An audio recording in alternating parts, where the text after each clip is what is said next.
Settings you need to change if you've just got your brand new iPhone 15, 15 Pro, or any other iPhone that runs the latest iOS 17. I'm going to be covering security settings, privacy settings, feature settings, as well as app settings with plenty of tips and tricks along the way to help you get the most out of your iPhone. But first, I am giving away this brand new iPhone 15, and if you want a chance to win, then be sure to like this video, subscribe to the channel, and also subscribe to my main channel, Dion Schuddeboom, link in the description. And then leave a comment with your favorite feature of the iPhone 15 Pro along with your Instagram username, and then follow me on Instagram at Dion Schuddeboom, where I will announce the winner on the 29th of December. Alright, so to start, let's take a look at some battery settings. So what we're going to do is jump into the settings app and then scroll down to where we find battery. And then first here, we have the option to show the battery percentage in the top right corner of the display, something I like to have turned on. And then if we scroll down to where we find battery health and charging, and then tap into charging optimization, we have two options here that are important. Now the first is optimize battery charging. And what this is going to do is essentially keep track of how you typically charge your phone. So when you plug in your phone, it's first going to charge up to 80% and then wait with the remaining last 20% to when you typically, closer to when you typically unplug your phone. And this is going to help limit the wear of your battery. Now, the second option beneath that, the 80% limit, essentially does a similar thing, but then takes it one step further by actually capping the total charge to 80% battery. And this, once again, is going to further help limit the wear on your battery and help it last longer. But of course, you are sacrificing that top 20% of your battery life, which for me is not worth it. However, for you, it may be, so that option is there. But personally, I recommend using the first option as it kind of gives the best of both. It will still optimize the battery charging to extend its life a bit, but also still give you access to all of your battery capacity. Next, let's take a look at Wi-Fi. So we're going to tap into Wi-Fi here and then scroll down to where we find Ask to Join Networks. Now, I don't know about you, but when I'm in public, I don't like to be prompted to join public networks like, say, of Starbucks or some sort of restaurant, as often these networks are not secure or safe, and I'd rather only join a network that I choose to join. So you can actually turn this feature off entirely by changing this to off, and this way you won't be prompted to join a public network when you are not home. On the subject of connectivity, we go from Wi-Fi to mobile service. Now here we have a few key options that I highly recommend you change. And first we're going to scroll down to the page here, all the way down to where we find iCloud Drive and iCloud Backup. Now I'm going to talk about iCloud as we go throughout the video, and these are actually functions that I do enjoy using, however, not on mobile data, as this will take significant amounts of data. And you may say, well, I'm on an unlimited data plan, this doesn't matter, but it will still take a lot of battery. And this is something that unfortunately you can never have unlimited amounts of. So my recommendation is to turn both of these off, as this means your iCloud Drive sync as well as your iCloud Backup will not be performed when you are out and on using your mobile data, and only will be done when you're at home on your Wi-Fi network. And then if we scroll up to the top of the page here and click on mobile data options and then click on voice and data, we have the option to choose between 4G LTE, 5G on, or 5G auto. Now, normally speaking, by default, your iPhone will be set to either 5G on or 5G auto. And even in a big city like London, where I am, 5G is rare. In fact, I think I've only used it once, and most of the time I'm on 4G. So instead of having my phone use battery to constantly look for 5G networks or towers to join, I'd rather just keep it on 4G or LTE, as that gives me reliable speeds and service and saves a lot of battery compared to 5G. Now, let's talk about updates. So if we scroll down here to General and then click on Software Update, click on Automatic Updates, and then here we have the option to turn on not just iOS updates, which I recommend you turn on, as this means you'll automatically get the latest release and also the newest features, but the one I mostly recommend you turn on is security responses and system files. Now, let's say there is a glitch or some sort of exploit in iOS that could potentially put your phone, or more importantly, your data at risk. You're going to want to make sure that you get that patch as soon as Apple releases it, and this here ensures that your phone will always be up to date, at least from a security perspective. But again, while you're here, I suggest turning on iOS updates as well. One of my favorite features in iMessage is being able to send full resolution photos and videos to my friends and family, as many other apps such as WhatsApp will actually compress your photos and give you a worse resolution or worse quality version. However, to make sure that iMessage rather does give you the full resolution version, what you're going to want to do is scroll down in the settings page to where you find messages, and then scroll all the way down and make sure that this option is off, low quality image mode. Having this off means it will send you the full uncompressed photos or videos that you share to your family and friends. And this brings me to a setting that has a huge impact on your battery life, and that has to do with mail. So if we scroll down here, tap on the mail icon, then tap on accounts, and then fetch new data. First, you're going to want to make sure that push is turned off, as this is going to mean that your phone won't be constantly looking to see if you have new emails. Instead, you want to be able to tell it when to do so. So if we scroll down to the bottom of the page, you can either set this to manually, hourly, or every 15 minutes. Now, manually means it's only going to check for your emails when you load up the Mail app. This I think is a little too rare, but this is the most battery efficient version. However, the middle ground that I like to do is hourly. This means that my emails will always be somewhat up to date, but also it won't be checking it overly often, again, consuming more battery. So the greater the intervals, whether that be hourly or manually, the less battery it takes. And of course, if you have it set to every 15 minutes, you'll have more up-to-date emails, but it will take more battery. Let's take a look at the Notes app, as this is a fantastic way to quickly note down information, but sometimes slightly sensitive information. Now, I would never recommend storing things like passwords or banking information in Notes. You may have addresses or contact numbers, names, etc. That you want to protect. Now, there is a way to actually password lock a note. So let's say I have this very secretive cafe list to try note. What we can go ahead and do is press and hold on that note, and then we can actually tap on lock note. And here we have the option to either lock it with your iPhone's passcode or to create a separate password specifically for that note. So let's go and use the password here. As you can see, if I now tap on the note, I have to type in my password to enter it. Back to the home screen. In fact, speaking of the home screen, I've got a setting to show you here as well. So if we tap into the settings app and then scroll down to where we find home screen and app library, first you have the option to choose where newly downloaded apps go, either to the app library only or to your home screen. So if you're ever downloading apps from the App Store and you don't see them on your home screen and don't know where they've gone, this means they will have been stored in the app library, which you will find on the last page of your home screen. But instead, I'd rather have all my apps just show on my home screen. So you're going to want to make sure that the first option is selected for that. Now, second, we also have the option to turn on or off the search bar that will show on the home screen. So just to show you what that looks like, that's that search word here, and you can tap that to search for anything on your phone. A useful feature, but an easier way to access it is to simply pull down from anywhere on the home screen, and this will give you the same function. In fact, if we actually turn this off on the home screen, what you will see is an overview of the number of pages that you have, and you also get the ability to quickly cycle between your pages by moving across them with your finger. So you still get the search feature, and again, that option to quickly go through your pages. Quite useful. We've now made it to one of the most important parts of this video, and this is going to be a series of security and also privacy settings that are super essential to change. So to start, let's scroll down to where we find Face ID and passcode. I'm going to quickly type in my password here. And first, you can actually choose to set an alternative appearance in Face ID. So for example, if you wear sunglasses often, Face ID can have difficulties with that. So here you can just set up a second appearance. Or if, say, ladies, you have different hairstyles, men, if you have a beard, you have the option to create a new appearance to make sure that Face ID will still work no matter your fashion or your hairstyle choices.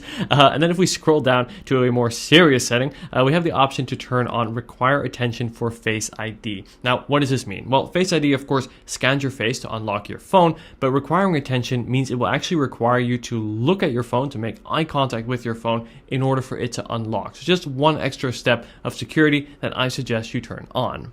And then if we scroll down, we have a really important section, and that is called allowed access when locked. And this is essentially going to determine what your phone can do as long as it is locked. And ideally, you want that to be close to nothing, right? Because anyone that doesn't know your password or isn't registered on your Face ID, you probably don't want them to be able to do much with your phone. But still, this setting is often overlooked, and I often see people have a lot of these enabled. So my suggestion is to start by turning them all off, and then carefully going through to see which you actually need. So the few exceptions I make really have to do with the widgets that I have on my lock screen. So for example, I have a weather widget. I want that to show and to be up to date, so I allow that. But other things like Siri, replying to a message, and most importantly, accessories, so things that plug into your phone to perhaps sync data or put things on your phone, you're going to want to make sure that that is absolutely turned off. Now, something you want turned on though is this setting beneath it, and that is called erase data. Now, what this is essentially going to mean is if your password is incorrectly typed 10 times in a row, your phone is automatically going to erase itself. Now, this isn't good if you're prone to forgetting your password, but let's say you do lose or your phone is stolen, the first thing that person is probably going to do is try to enter your phone by guessing your password.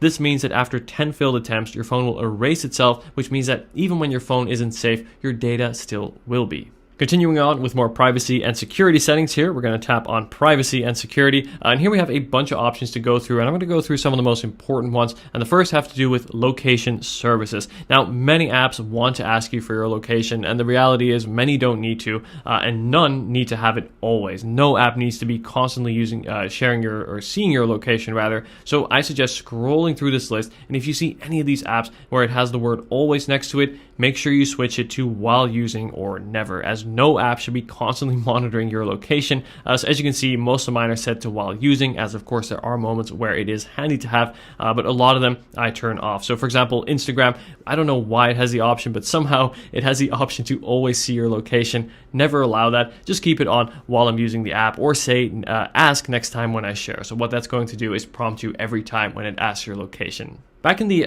privacy and security page here, we also have photos, and photos is kind of a similar story where a lot of apps will want to ask for your photos, but again, most really don't need to. So most of them I have set to either limit access or off. Very few will I have full access. So the great thing about limit access is you can actually choose specifically which photos you want to share with that app. So you can see that if I have full access, it'll show all of my library, where with limited access, I can actually manually select which photos I want to share. So specific things I want to upload to that app or page, I can highlight those and then make sure it doesn't access the rest. And again, certain apps that will want to see your photos, for example, let's say TikTok, I want to turn that off. I can go ahead and tap on none to make sure that app no longer has access to my photos. And then basically do the same thing with your microphone and camera. Now, the reason I picked out location, photos, mic, and camera, I think these are the most important, but really my suggestion, if you have the time, take 15 minutes or so, go through this entire list. You can see there's so much data that your phone has, and so many apps want it, and make sure that only the apps that truly need it get it. The others don't need it.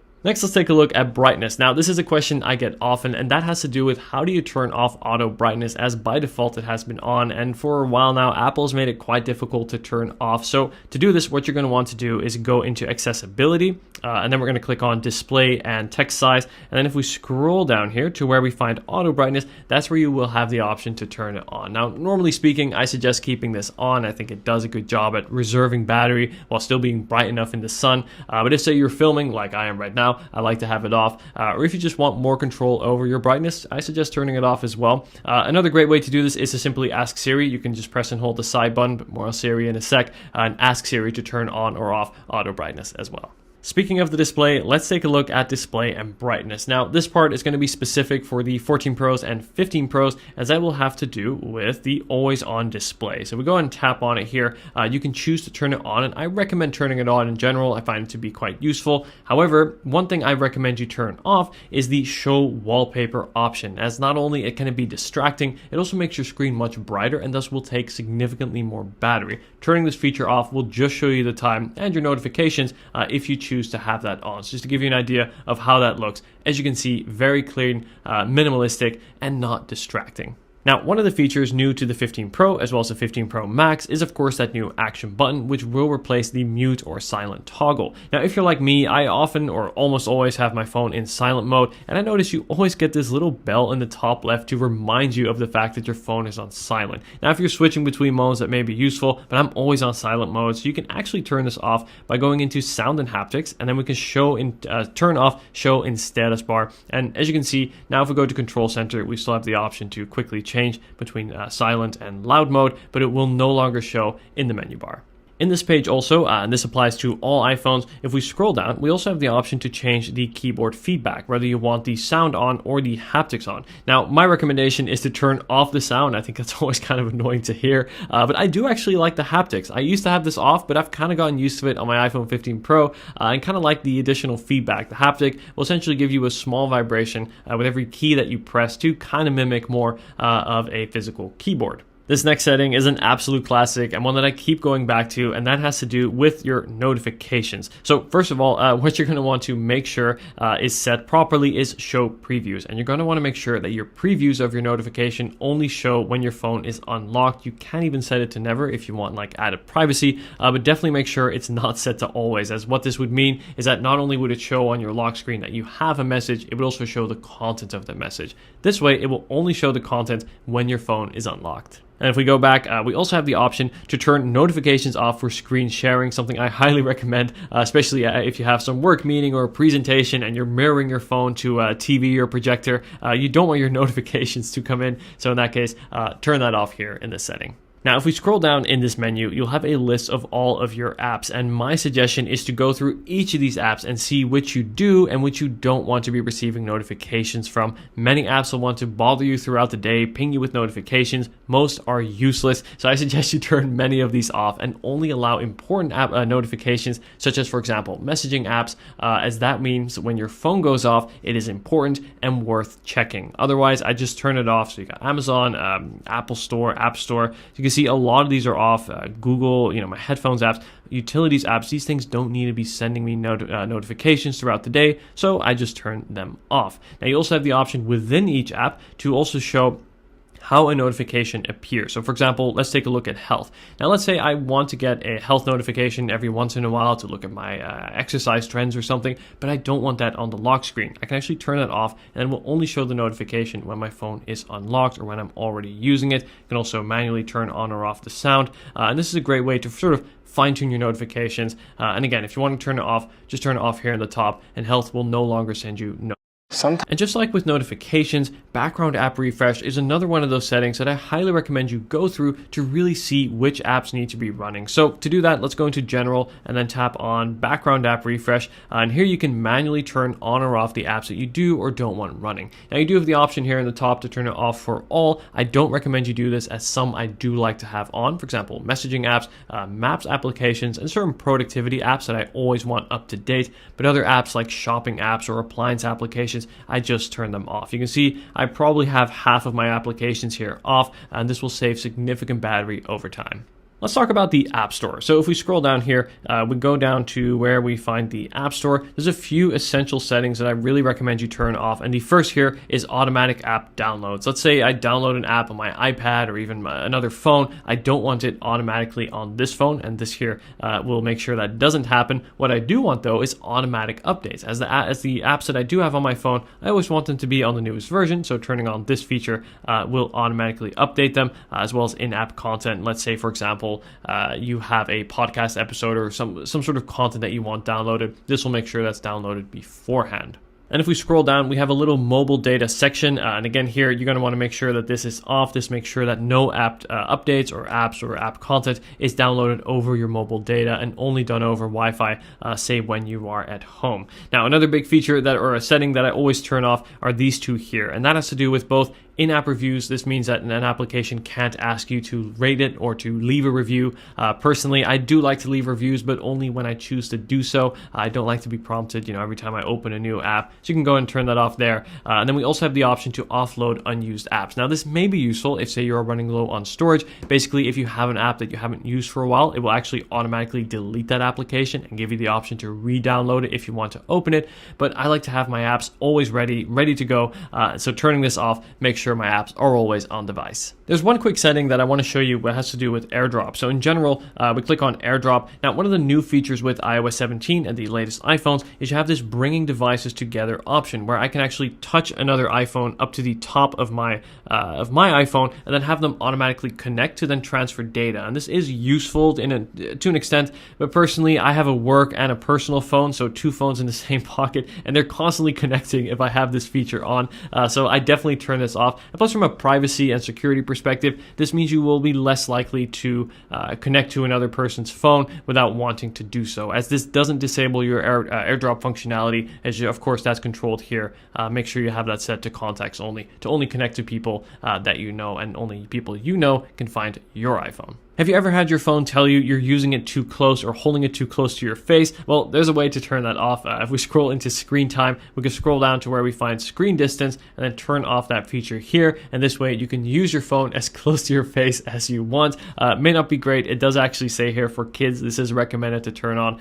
For adults, you do have the option to turn that off, especially useful if, say, you have less than perfect eyesight. A useful quality of life setting that I like to change as soon as I get my new phone is to make sure that the side button or the sleep wake button doesn't end a call when I press it, say when I'm on a call and I just want to lock my phone. So to do this, what you can do is scroll down to where you find accessibility, and then we're going to scroll into where we find touch. And then over here on the right bottom, there we go, we have prevent lock to end call. Now, what again this is going to mean is you'll be able to lock your phone to just make your screen black while being on a call without having to worry about accidentally ending that call. Has definitely happened to me. And if you have a more recent iPhone, such as the 14 or the 15 series, there is a really powerful safety feature that is called crash detection, and you're going to want to make sure that that is activated. So if we scroll down to where we find emergency SOS and scroll to where we find call after serious crash, and what this is going to do is automatically detect if you're in a car crash or a severe car crash, call emergency services, and also let your emergency contacts know that you can have listed here at the bottom of the page. Another setting here I suggest you turn on is call with 5 presses. Let's say you're in a position where you need to call for help or emergency services, and if you want to do it subtly, you can simply press the side button here 5 times in a row to trigger that function. Next, let's talk about Siri, more specifically how you use it. So if we scroll down here to where we find Siri and search, and then we have the option to turn on or off listen for. And I'm not going to say the phrase to trigger your Siris, but basically you have the option to turn either of these on, and by default they actually will be. However, this means that your phone will be constantly listening in the background using the microphones for these activation phrases, and this is going to take significant battery over time. So my suggestion is to turn this off and instead activate Siri using the side button. Simply press and hold it here on the side. As you can see, Siri will then come up. This will save you a lot of battery and still make Siri easily accessible. Earlier, we looked at a security and safety feature that meant that if you type in the wrong password on your phone 10 times, the phone will automatically erase itself. And this, I think, is a really powerful tool that I highly recommend you turn on. But it is important to have a backup of your data in the event that your phone gets lost or say the data gets erased. So to do this, I highly recommend you set up an iCloud backup. So tap on your name here in the top, click on iCloud, and then turn on iCloud backup. Now, chances are you won't have enough storage to back up your whole phone, so you may need to pay for storage, but I believe 50 gigabytes is only $1, and 200 gigabytes like I have, I think it's only $2 or $3 per month, which if you think about it per year, is going to be what, maybe $30 or so to always have an up-to-date and reliable backup of all of your data in the cloud. In the event that ever you lose your phone or say it gets stolen, get a new phone and you will instantly have all of your data back just the way it was. I think for that relatively small cost, that peace of mind is absolutely worth it. I think of all the Apple services, Apple Music, Arcade, News, etc., iCloud storage really is the one that I can wholeheartedly recommend and definitely suggest you turn on your iCloud backup.